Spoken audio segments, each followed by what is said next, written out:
you're a home buyer, somebody or a young person looking to buy a home, you need a bit of a reset.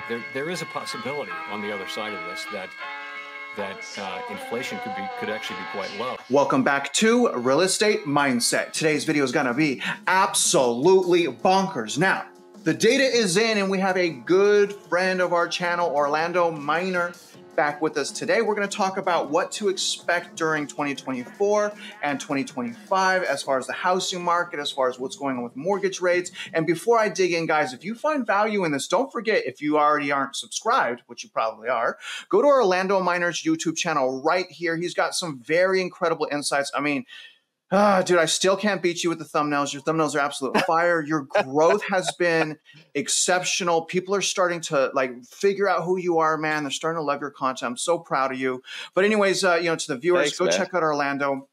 I consider him a great friend.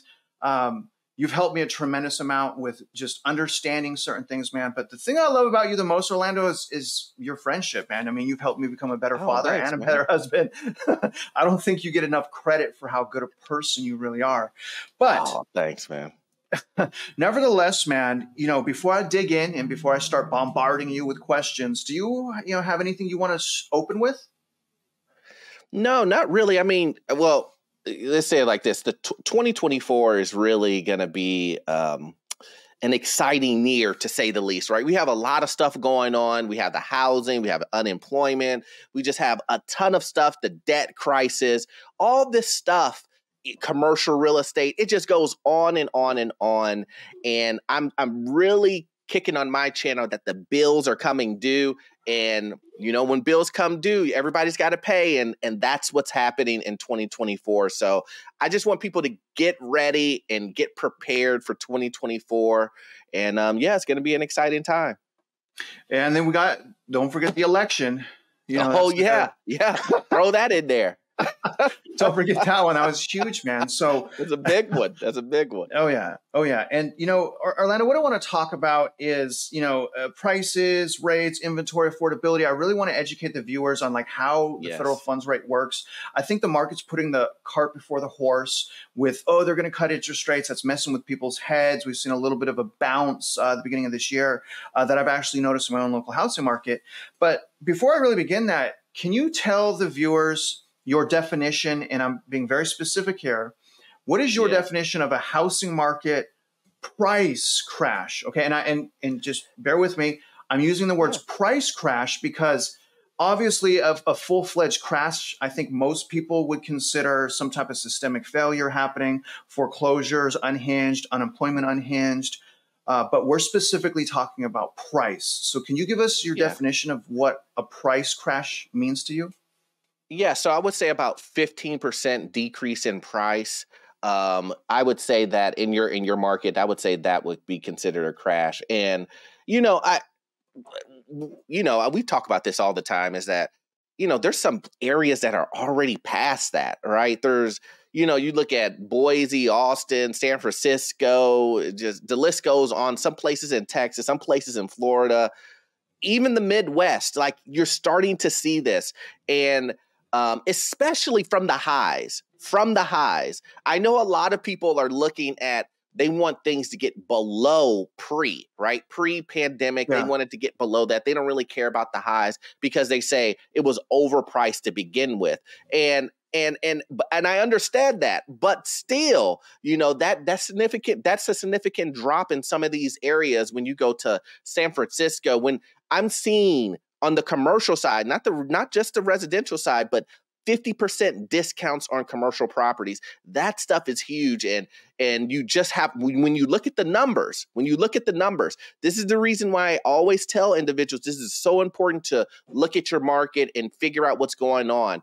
There could be some good deals that could be had today if you keep an eye on your market. Yeah, and just to put some, and honestly, I say 15% as well, but I want to explain to the viewers like why we even said 15%. First of all, it's not the stock market, okay? Now, also, and I'm going to give you a list of metro areas that are experiencing price crash right now compared to the GFC. But I think the issue here, Orlando, is like in some of these metro areas, even with a decline in 20% in home prices, people still can't feel it. So therefore, it's not crashing because they can't feel the affordability. And to me, what that says is just how much of a bubble that housing market got in and how quickly. But to put some, historical, data up here. So if we look back at the GFC and we look at the price crash specifically, and we look at median peaked in Q1 of 2007. The low was around Q1 of 2009. The drop in equity during the GFC, on median, was 19%. So that's why personally I've said 15% is the start, right? If the biggest crash in the history of America was 19%, then 15% should be a good starting point. But then when we look at that's a good one. And then when we look at average, because median and average is a little bit different, the average home prices went down 20%. And when we look at just new homes, Orlando, this is during the GFC, they went down 21.8% during the GFC. Now, we fast forward to today, I want to give you some data. New home values from peak to current are down 16.8%, and no one is talking about it. And this is without them reporting sellers' concessions.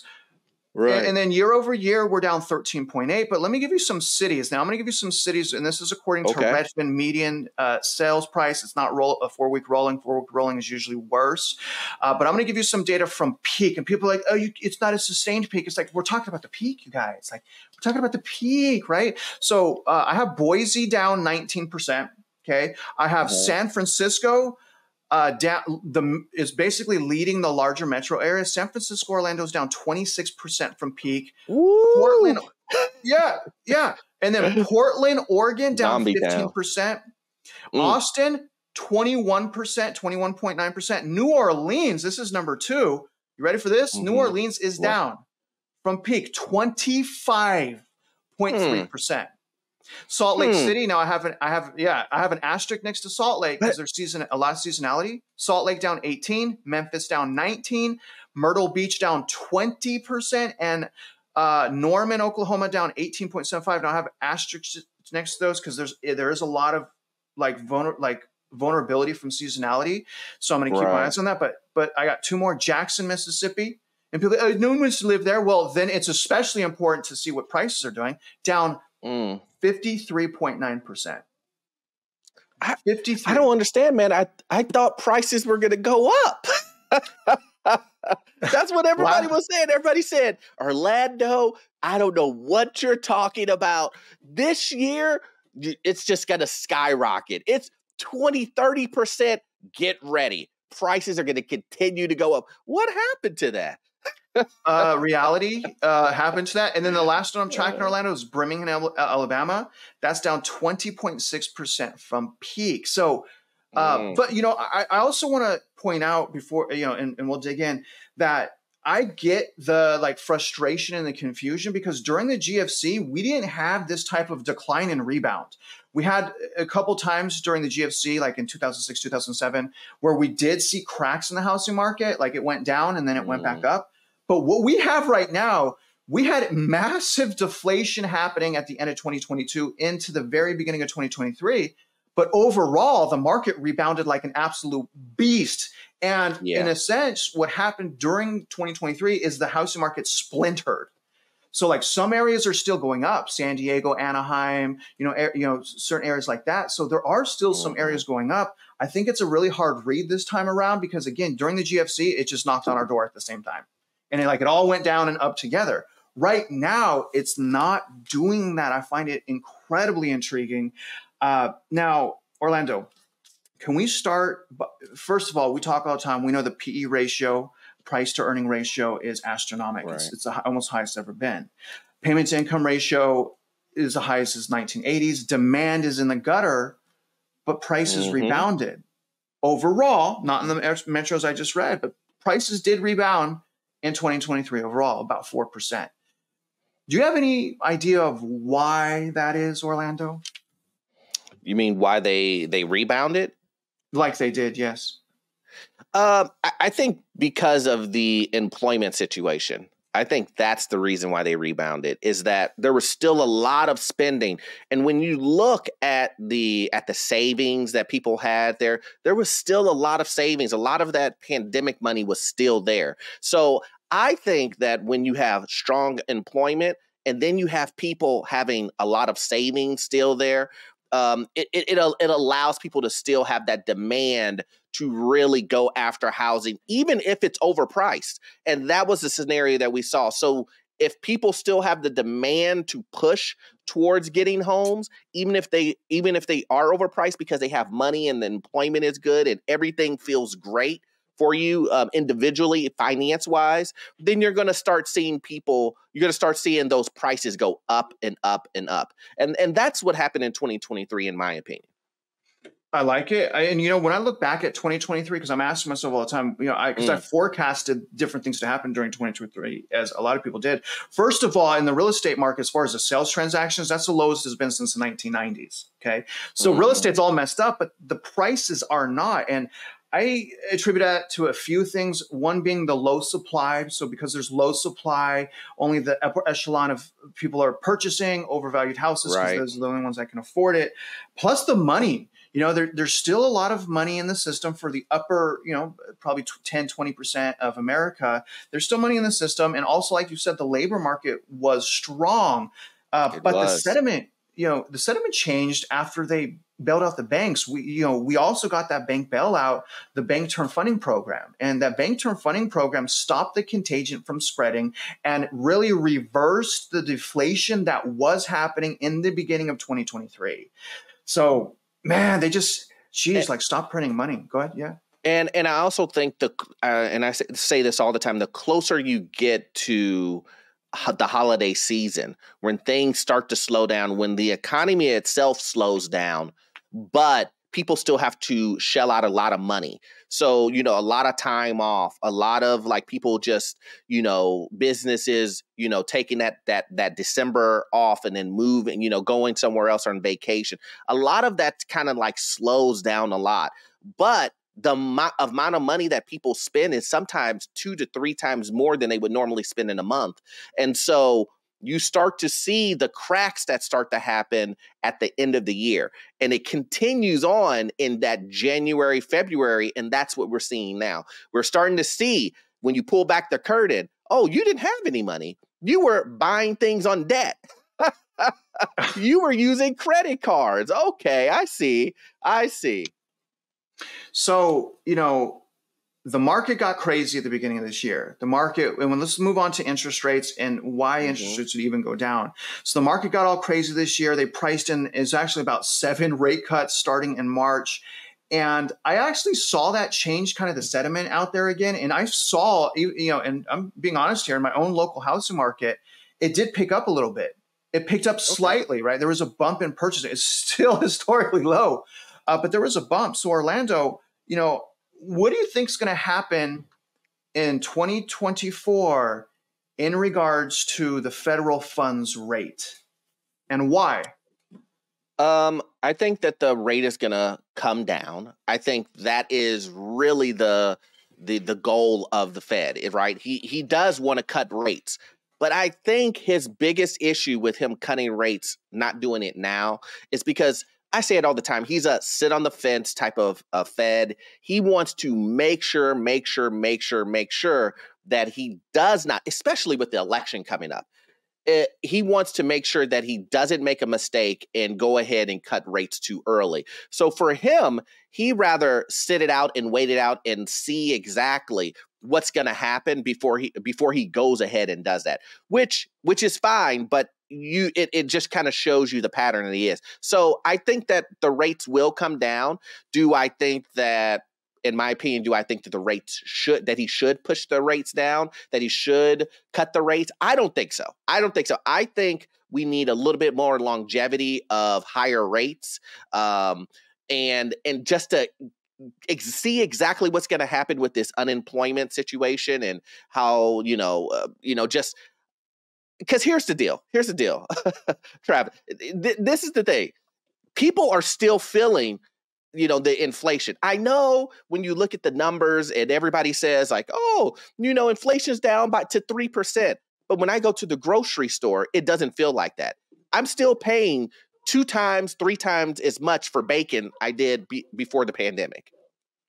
So what I'm trying to say is that if individuals aren't feeling the affordability portion at the pump, at the grocery stores or just in their everyday lives, then we're going to have an issue.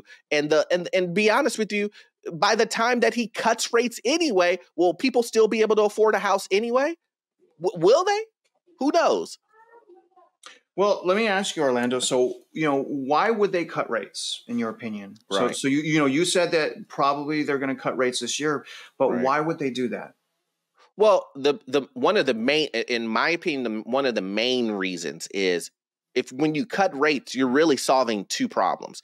You're solving the problem with individuals saying rates are too high, and you're hearing individuals, homeowners saying that I would buy a house if interest rates came down, if I could afford it monthly, right? And then you're having the business owners, the Chases, the Wells Fargo, that are pressuring the Fed, saying to them, "Hey, man, listen, we're dying over here.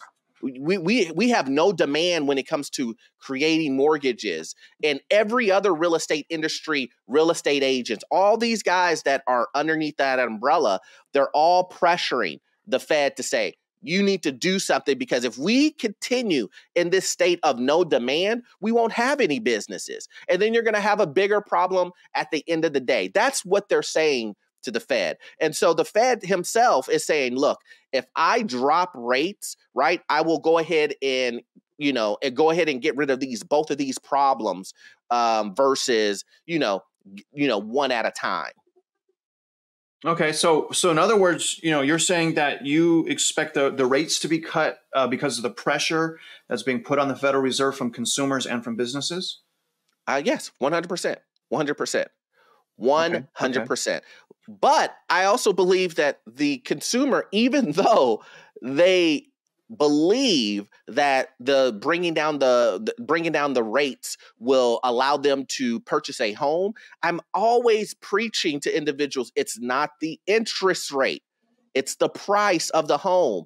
And we could sit here and play accounting tricks. I mean, I say it all the time. When you go buy a new car, you can go to the car dealership and say, hey, I want my monthly payment to be this. And then they can come back and say, we'll make your monthly payment this, but you're going to pay 3 times as much for this car. Would you still take that deal if you knew at the end of the day, at the end of you purchasing that car, you paid 3 times more, but you had a $300 a month bill?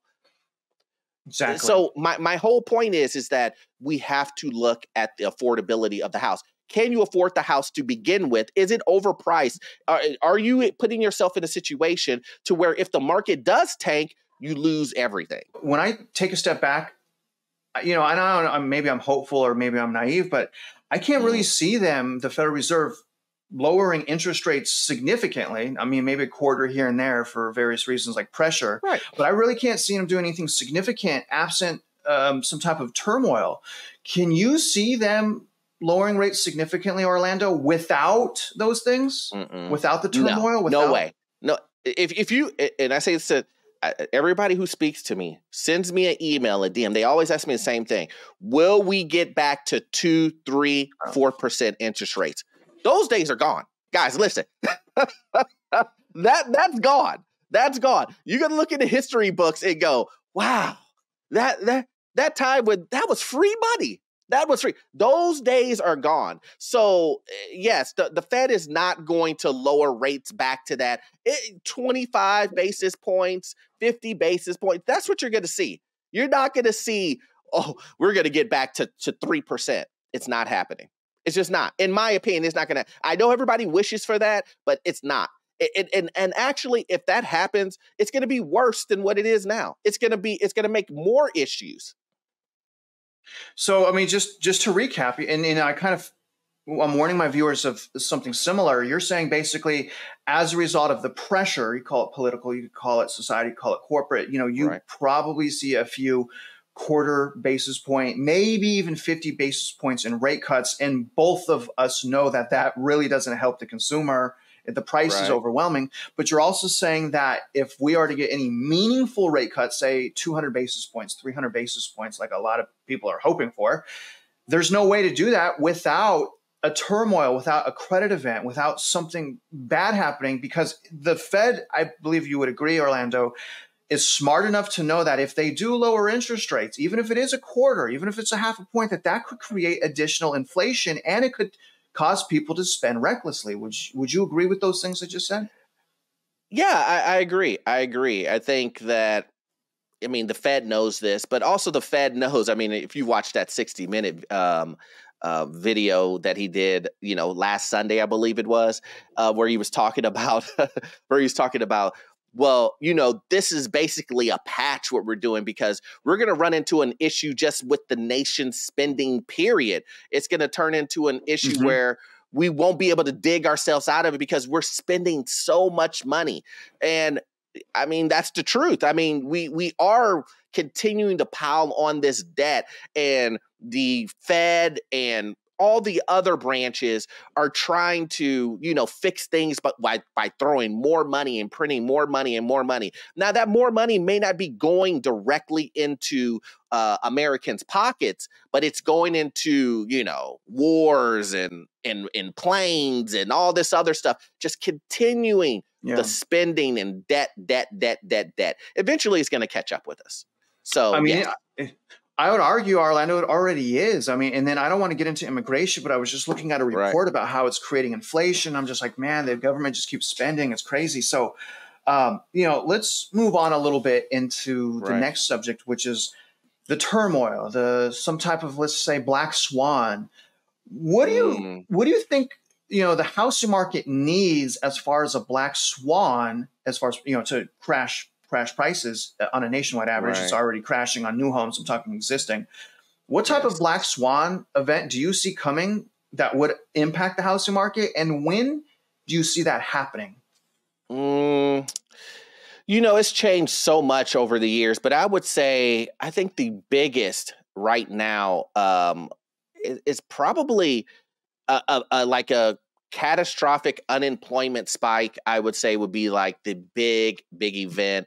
And also too, on the commercial side, I know a lot of people don't think that the commercial side will affect the residential side, but I 100% think it does, especially when you have when I think unemployment can be attached to the commercial losses. I mean, how many commercial losses can an individual take before they go out of business? How many mom and pop shops can stay afloat if a bigger business doesn't give them invoices and give them orders to do XYZ? I think it's a domino effect that will really, really, really affect the residential. And I know no one's really saying that, but I think that if we see the platform from commercial real estate really get pulled, right now it's just discounted real estate that quote unquote only rich people can buy, right? That's really what it is. That's what most people look at it like, $50 million. Yeah, it went down to 25 million, but that's a rich guy who bought that. So it doesn't really matter, right? I just need, if commercial real estate, the platform gets pulled from underneath it and it just drops like 2008-ish type of stuff, then I think that'll be a black swan event. Along with unemployment, that's going to be tough. It's interesting talking about unemployment because, according to the data, okay, you want to trust it 100%, but regardless, according to the data, our unemployment rate is sitting at 3.7. I think that may be the same or lower than what it was when they started quantitative tightening. So it's like, but when we look at those numbers, like we're losing like hundreds of thousands of full-time jobs being replaced by part-time jobs, but it's still, you can get a job, right? It's like, it's not healthy. We're not saying it's healthy, but it's historically low. So what do you see? And maybe it's the lag effects. Maybe the lag effects have just not crippled those small businesses enough because of the PPP loans, the EIDL loans through the money printing and things like that were designed to keep them in business during a lockdown. So it makes sense that it's taking longer. But, what do you see creating that unemployment phenomenon? Do you think it's only the commercial real estate? Is that enough to create a nationwide? I think what will create that unemployment per se will be the spending. I mean, let's be real. I mean, when you look at what was happening in a pandemic for the last 2 years, people were just spending all the way up until this year. I mean, all the way up until the end of last year, beginning of this year, it was just spending, spending, spending. And the slower that you see individuals spending, right, that's where I think you're going to start. Because remember, I mean, just think of it as a restaurant. If during the whole time where everyone has money, you're getting 100 customers coming into your door, life seems great every day, right? 100 customers every day. But what if your customers are losing their jobs? Things are way more expensive. They have to figure out different ways to make income and make money. They're not going to go to that restaurant anymore. Instead of 100 people coming through your door, you now have 20 people coming through your door. But you've done things like hire more staff. You've done things like expand your building. You have all these extra expenses that you didn't have previously because you were trying to expand so you can make more money. But now that you're not making any more money, what will you have to do? Will your business go? Will the business go out of business? That's the type of stuff that I'm saying is going to create the unemployment scenario. Yeah. The less spending we have from Americans, the more we're going to start seeing businesses fail. And honestly, Orlando, that is the lag effect. That is the lag effect that everyone's talking about. Everyone's warning us about, like, hey, it's still going through the system. And it's really hard for people to stay patient. Orlando, we've been inverted on the yield curve, almost the most we've ever been inverted. I think we're at the third longest right now. And, it's insane to me as well. Like, it really shocks me. The lag effects are taking so long, but then I take a step back and I'm like asking, okay, well, why are the lag effects taking so long during this quantitative tightening cycle, right? Because we didn't go this much quantitative tightening through the GFC. The money printing, I mean, the money printing is like, if we really step back and be human beings, we can't fathom it. We can't fathom trillions of dollars that were printed in a couple of years. We don't know what how much money that really is. It's so much money. And so, that right there is so intriguing to me because we have this battle of quantitative tightening that's already killing the bottom 50%. But then we have the upper 50%. They're still holding on to that money. They're still trying to be smart, right? They're still trying to stay in that bubble. And you see it hitting them. And I would bring us to really, if we want to see that category of homeowners and buyers, you look at conventional mortgages, which are traditionally the better credit, higher criteria, although the DTI is still high. And you don't see that delinquency rate like we see FHA, VA, portfolio, and things like that. So, although the ability of Americans to save right now, I think it's super low. I think it's under 4%. I have to double check that. It's super low. Credit card delinquencies, auto delinquencies, all skyrocketing. But people at the top still have money, and that is destroying the people on the bottom. So the lag effects are real. And I'm worried a little bit that, are they going to be able to flush the money out in time, Orlando? Because remember, like, they got to flush the money out before they do any type of quantitative easing or rate cuts. They did quantitative easing again, and actually they didn't do rate cuts, but the market reacted March of 2023 with the Bank Term Funding Program. But are you worried that the Fed's not going to have enough time of quantitative tightening to flush out the money in the system? It's the reason why I say that I'm unsure about that is because every time I turn around with the Fed, right, and just the government in general, they're always doing some trick or doing some adding a new power to the Fed or it's always something. Someone signed an executive order to stop this or stop that. It just feels like, we could sit here and I could say this could affect this, but then next thing you know, there's an executive order or the Fed has been added a new power where he can stop this, create this, do that to basically halt everything and hold everything up. And honestly, that's what I believe it's what's currently happening right now is that a lot of this stuff is just being contained and held because of, hey, we don't want to have a recession. We don't want to make the economy look bad, especially during an election year. Are you kidding me? You think that they're going to just let the economy just go through and just crash? They're going to do everything possible during an election year to make sure that everything stays just above water. It may be close to going underwater, but it's going to be just above water.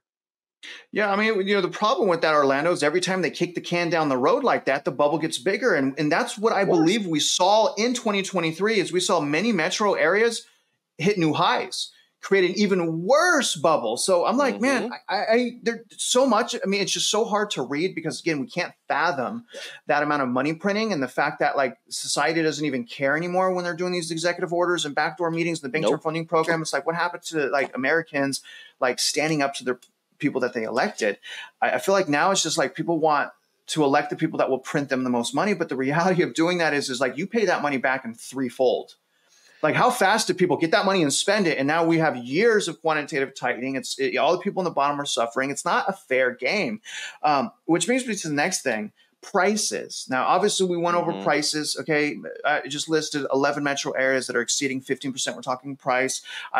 New homes nationwide are already down 16.8%. And that's, again, without sellers' concessions, which, by the way, Fannie Mae just released a report in December that reviewed 7.8 million comparables and said, you guys messed up. We have 7.8 million comparables where y'all didn't take out the seller concessions. And now, lender, you're on the hook. You're on the 7.8 million, of which 58%, I'm sorry, it's 58% had no seller concessions taken out of the value.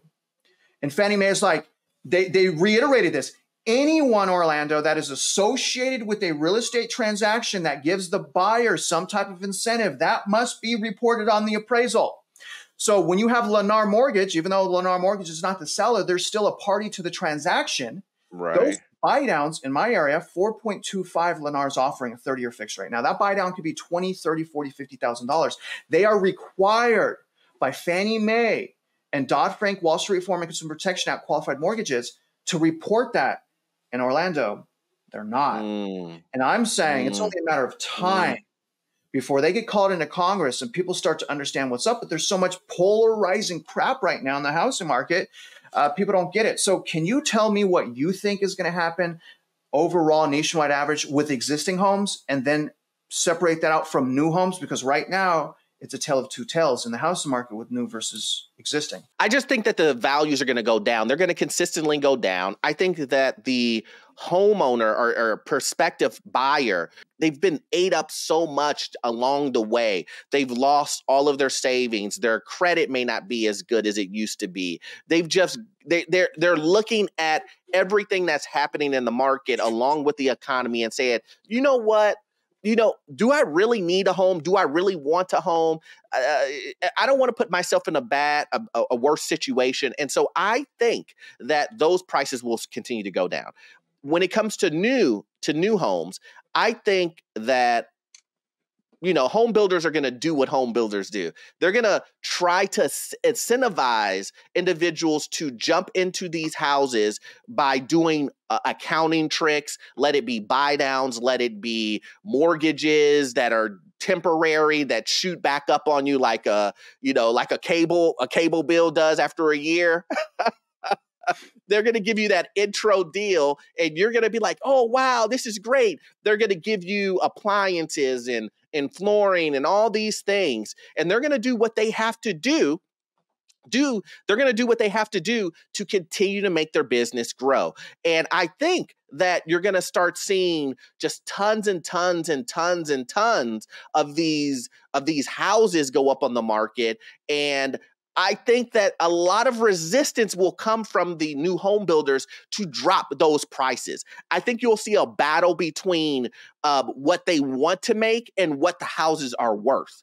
And I think you're just going to see that inventory rise up. I know everybody says inventory is going to stay low, but I think you're going to continue to see that inventory rise up until the new homes prices come down, and the construction guys and the new home builders come back down to reality. So that's what I think is going to happen. Yeah, I mean, I think that as far as prices, it obviously Mm-hmm. depends on the metro area. It depends on the Of subdivision. course. Of course. That's assumed right in the conversation. Like it's very Right. metro specific. But honestly, I mean, I see existing homes. Depending on, it's hard to say that because we're all waiting on this turmoil, this unemployment. But say we don't Right. get it. Say we don't have a recession. Say we don't have unemployment. So let's just say everything is great. You know, I can see existing values stay flatlined, maybe up or down Okay. 1%. And because Yeah. again, we have so much stimulus continuously being put into the economy, and it's an election year, so they want everything to appear, whether it is or not, they just want it to appear good. So with existing, Mm. I definitely expect the cities that already have turmoil to continue to have turmoil, like what the list I just read for you. But I think those tighter, stronger areas, I think a lot of those may continue to have more gradual growth. Overall, when we Mm. mix it all together, I think it's flat again. But I do believe when we have that event, the unhinged unemployment, even foreclosure crisis, recession, I think it starts going down super fast overall on a nationwide average. Mm. Now, when it comes to new homes, Orlando, I think there's only one way to go for new homes. That's down. I mean, they're That's literally, down. yeah, they're stuck in a situation. First of all, they have to sell. New home builders have to sell. They can't just They speculate. have Really, to. they have to sell, and we're seeing price discovery with new homes right now because we have over 6 months of inventory we've had for over 2 years, and now we have price discovery, and that's why they're plummeting. And again, we probably have more like 12 months of inventory because it's underreported. So I think new home value is going to continue to go down, and eventually existing will start following that. But the problem remains, especially in these tighter markets. The unaffordability has just wrecked people, and the supply is just low. Go ahead. Yeah, I just find that with the new home builders, I see them continue to this day, keeping prices high and then offering these concessions, let it be mortgages or whatever it may be. It's always some pretty bow at the top, but the price is still there. You know, okay, great. You dropped the price down by $10,000. It was already high. That's what I'm seeing now. Like I'm just seeing, hey guys, listen, New Year sale, $15,000 off with a new fridge. Like that's what I'm seeing. I'm not seeing significant drops, even though they have all this inventory. It's almost if the home builders are like, they're playing chicken right now with home buyers. Who's gonna give in first?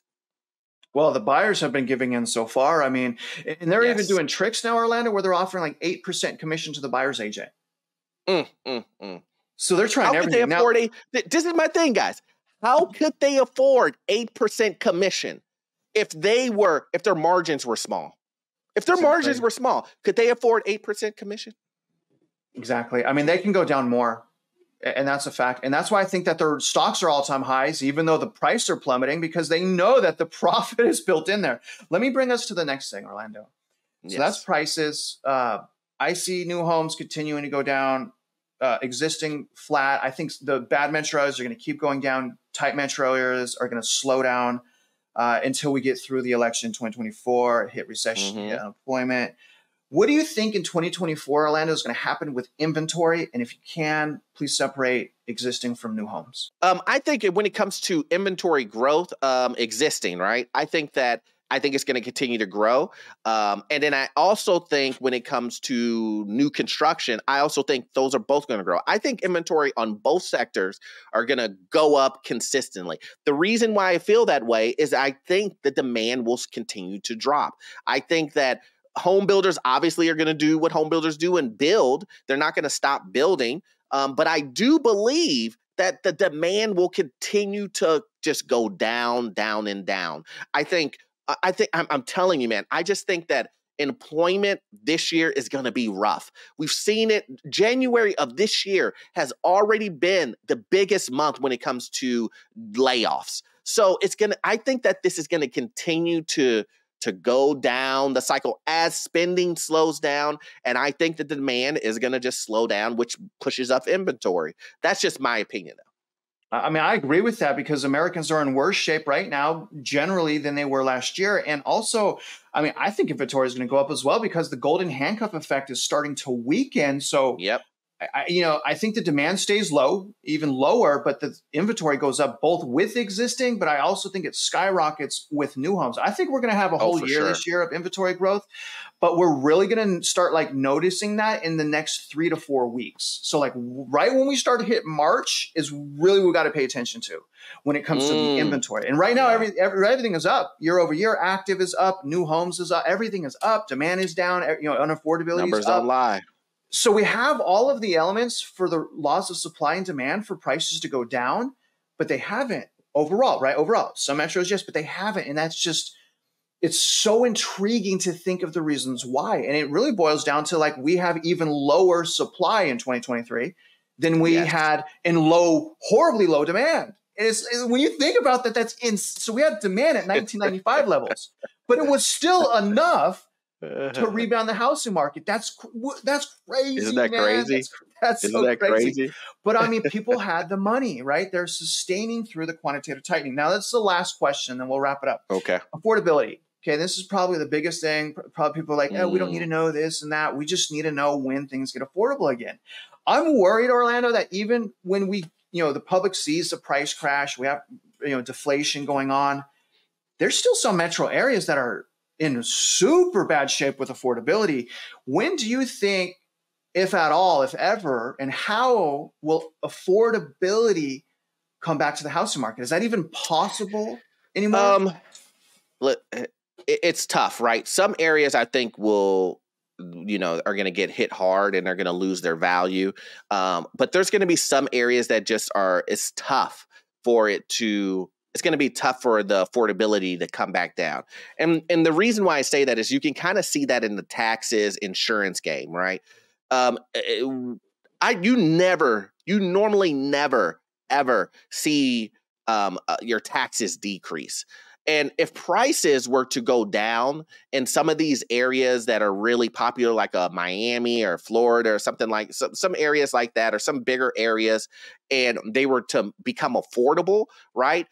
Property taxes would drop, insurance premiums would drop. That means that these guys who benefit off of that profit, it just won't help, especially when it comes to the taxes. We're now seeing that even now, with taxes being as high as they are, they're not going towards schools or making the schools better. They're going into slush funds and all this other stuff. They're not making the city better. So what I'm saying is that at the end of the day, what happens if all of that goes away and houses become affordable, and that means taxes become affordable? That means premiums become affordable. Do you feel like the government in those areas are going to allow that to happen? I don't see that happening in some of these areas. So I think that it's going to continue to stay high. And what's going to happen is you're just going to have to make a decision. Do you want to live in an area that you can't afford or that you're living paycheck to paycheck with? Maybe it's time to move further outside in the suburbs, or maybe it's maybe move to another state or to another area that's more affordable. And I think that's the decision that some home owners or home buyers are going to have to make. It's pretty solid, man. I mean, I say the first thing is you got to work on yourself. Okay. And we know that because 70% of America is living paycheck to paycheck. Yeah. So we're not assuming these things. It's like America has a patient problem and America has a spending problem. They have both those problems. And that's what we're really seeing happen here. But honestly, man, I mean, as far as affordability, obviously what the Fed is doing, the price of the interest rate, it really matters as well. So I'm not just saying it's only you. I'm just saying that's the most important thing. And we know that for sure. But like, it's hard because even with an average of a 20% drop around the nation, there's going to be many people that don't even feel it. There's going to be many people, it's not crashing. Even though that would exceed median sales price drop at the GFC, they're not going to be able to feel it because home values just went up so much. And so I would say if people really want active affordability and fast, if they really, that's the thing, the fast, right? If they really want affordability, you start by working on yourself, understand the data, and find a great deal that has price as a great deal and that cash flows. It still exists right now, but I am worried, man, because again, we have so much room to go down. I think 2024 is going to be a tough year still. I don't think it's going to be as tough for the people that are like using data to find deals, right? Wedge cash flow and being very patient and very tactful. But for the average consumer, I think 2024 is going to be a really bad year. I think that people overall will start seeing more affordability as we go into 2025. 2026, I think we're going to start getting that price discovery again. I think the cat's going to be out the bag. I think we're going to be proven correct. But I just want to give people the proper expectations. There are some areas that are always going to be unaffordable. Like, for example, Hollywood. If I wanted to move to Hollywood and it goes down 70%, if Hollywood crashes tomorrow, Orlando, 70%, I still can't live there. I still can't live. I still can't afford it, but it went down 70%. So they're different.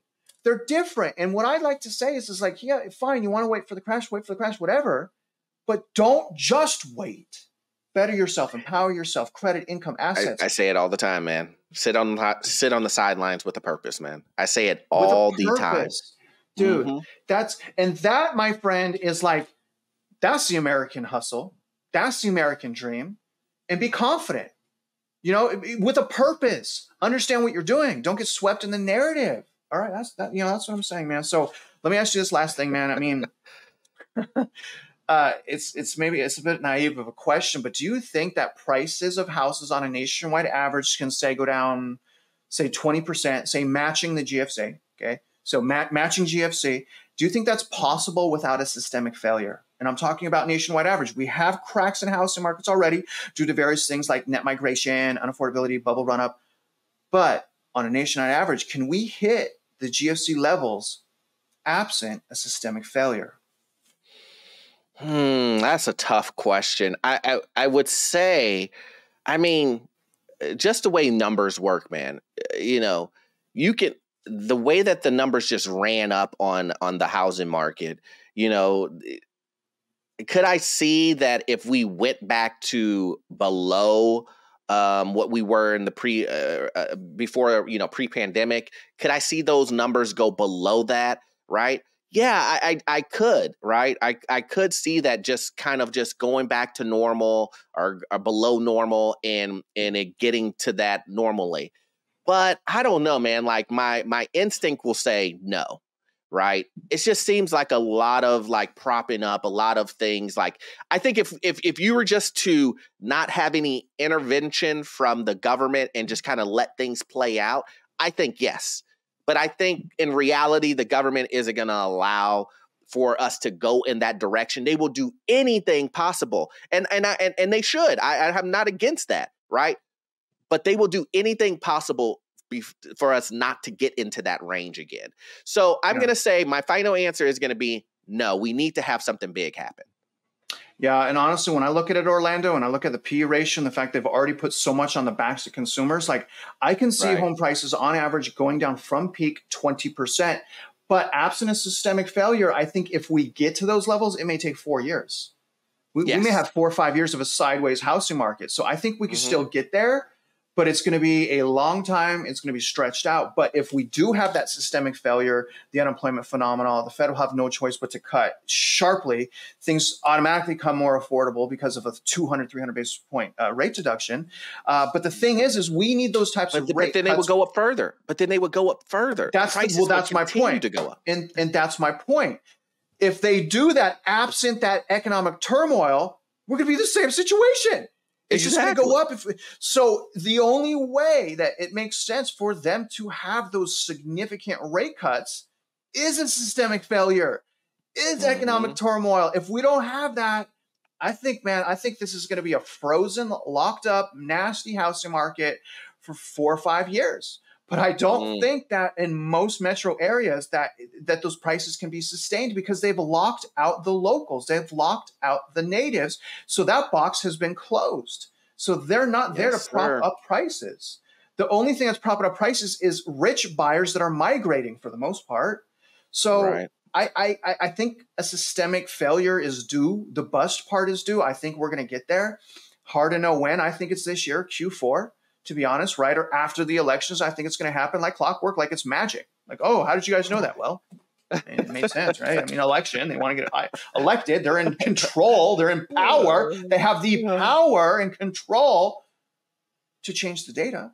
We see the revision. So very interesting, man. I really appreciate your time, Orlando. I think we covered a lot. No problem, I hope the viewers, really got some value. Don't forget, guys, go, like the video if you did find value. Tell us what you found valuable. Tell us any counter arguments or anything you would agree with. Go to Orlando's channel, obviously. Orlando, always appreciate you, man. I consider you a very man. Thank you for allowing me to come on. Yes, man. A very valuable person in my life. Do you have anything final you want to say before we go? Yeah, at the very end, man, I just want to say, just make sure, and I say this on my channels, just make sure you guys take care of yourself first. Put yourself first, you and your family. Make sure that you put you guys first before you put it in real estate agents, companies. Just make sure that you're doing what's best for you and your family. This is why I love this guy. Absolutely love you, man. You know what I mean? You're still humble, and it's always so much more valuable to know good fathers, good husbands. Who cares about the degrees? Who cares about the money? Care about the heart. Anyways, Orlando, have a great day, man.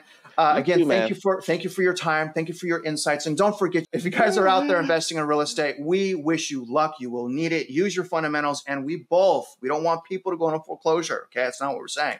We hope you win.